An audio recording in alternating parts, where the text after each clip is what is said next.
আসসালামু আলাইকুম ভিউয়ার্স, আমি মাজেদ পর্তুগালের মাটি থেকে আবার লাইভে আসলাম। এখানে কখনো রাতের বেলায় যে সুন্দর একটা পরিবেশ সৃষ্টি হয়, এই সৃষ্ট পরিবেশটা দেখানোর জন্য আসা হয়নি।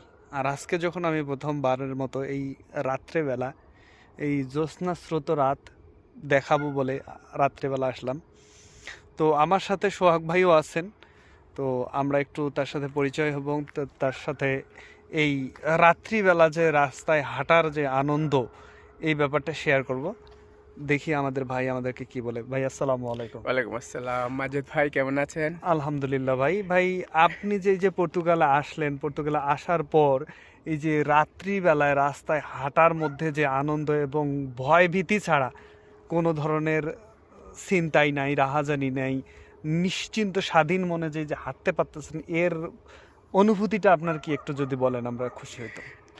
ধন্যবাদ। আসলে সত্যিকার অর্থেই আসলে পর্তুগালের এরকম একটা ছোট্ট শহর ফিগুরা দা ফৌজে আসলে আসছি আমরা।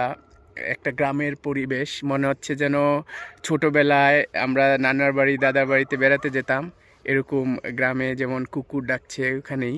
তারপর এই মেঠো পথ, হয়তো এখানে দিনের আলো নেই তাই আমরা দেখাতে পাচ্ছি না, বাস দুপাশে কৃষিক্ষেত, তারপর ওখানে চাঁদের আলো, জ্যোৎস্না রাত, মানে অপার্থিব এক্সট্রা টেরিস্ট্রিয়াল একটা ফিলিংস, এবং ছোটোবেলার কথা এবং বাংলাদেশের প্রত্যন্ত গ্রামাঞ্চলের কথা এবং পরিবারের কথা, আত্মীয় স্বজনের কথা, গ্রামের মানুষদের কথা, খুব অন্যরকম একটা ফিলিংস লাগতেছে। আপনার কেমন মনে হচ্ছে? আসলে স্পেশালি বন্ধুদেরকে খুব মিস করতেছি। ডেফিনেটলি রাস্তায় যখন কোনো দোকানে বসতাম, বন্ধুদের সাথে আড্ডা দিতাম, ক্যারাম এইগুলো খেলতাম, মিস করতেছি। প্রচন্ড হারে মিস আর করতেছি। এখানে একটা জিনিস হচ্ছে কি, এখানে একটু খুবই সেক্লুড এবং নির্জন জায়গাটা, যদিও গ্রামে হয়তো বা এখন রাত এখানে 11টার মতো বাজে, গ্রামেও বাংলাদেশে এই সময়ে হয়তো এখন ঘুমায় যায়। তারপর এখানে মানুষজন তো এমনিতেই কম, আর পর্তুগিজরা খুবই গোছানো, ওরা 8টা-9টার মধ্যেই। আপনি কি একটা জিনিস খেয়াল করছেন, দেখছেন এদের রাস্তাঘাট কত পরিষ্কার পরিচ্ছন্ন, একবারে ক্লিন।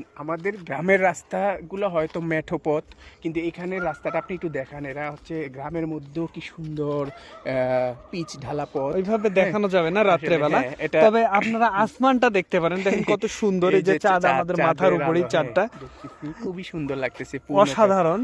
আসলে স্মৃতি যে কিছু সময় কথা বলে, আর স্মৃতি যে মানে রয়ে যায় তার একটা বাস্তব চিত্র আমরা যদি মানে এই যে আজকে যদি আমাদের বাল্য বন্ধুরা থাকতো, আমাদের গ্রামের সেই সকল বন্ধুরা থাকতো, আমরা কিন্তু ওই স্মৃতিগুলা কিন্তু এখন বারবার আমাদের দিকে মনে পড়তেছে।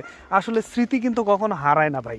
রাইট, এটাই মনে হচ্ছে। আসলে ছোটবেলার সেই স্মৃতিগুলো মনে আসতেছে, আর খুব ফিলিংস, অন্যরকম একটা ফিলিংস, স্পেশালি ঈদের আগের রাত বা চাঁদ রাত আমরা বলতাম, চাঁদ রাত। হ্যাঁ, কিন্তু এখানে আসলে এখানে ওরা এত নির্জন, ওরা সবাই 8টা-9টায় ঘুমিয়ে পড়ে এবং খুব ভোরে ওঠে। তো এখানকার আসলে পরিবেশটা এমনিতেই মানুষজন কম, কিন্তু বাড়িঘরগুলো খুবই গোছানো, খুবই নীরব। হয়তো দেখা যাচ্ছে ম্যাক্সিমাম বাড়িতেই বয়স্ক, এই 70-80 আপ, ওরা। একটু লাউডলি বলবেন প্লিজ। হ্যাঁ, বললাম যে এখানকার মানুষজন এমনিতেই খুব নীরবতা পছন্দ করে, ওরা 8টা-9টায় ঘুমিয়ে পড়ে। কিন্তু তাদের এই যে বেশিরভাগ বাসায় বড় বড় বাসা, কিন্তু মানুষজন 1-2জন থাকে, এবং খুব বয়স্ক, দেখা যায় 70-80 ইয়ার্স ওল্ড। ওদের এভারেজ লাইফ এক্সপেক্টেন্সি ওদের অনেক বেশি, 90 কাছাকাছি। থ্যাংক ইউ সোহাগ ভাই আপনার মতামত দেওয়ার জন্য। এবং স্পেশালি আমি আমার পর্তুগিজ বন্ধুদেরকে বলতেছি, ওলাস সিনিয়রাস todos bem, agora esta noite nós dois amigos para passar esta rua e muito bom. Eu não sei, todos os dias eu vou passar outra rua, mas não sei, está muito bom. Eu soldado, muito bom. Obrigado, ciao amigos, and thank you all of my friends.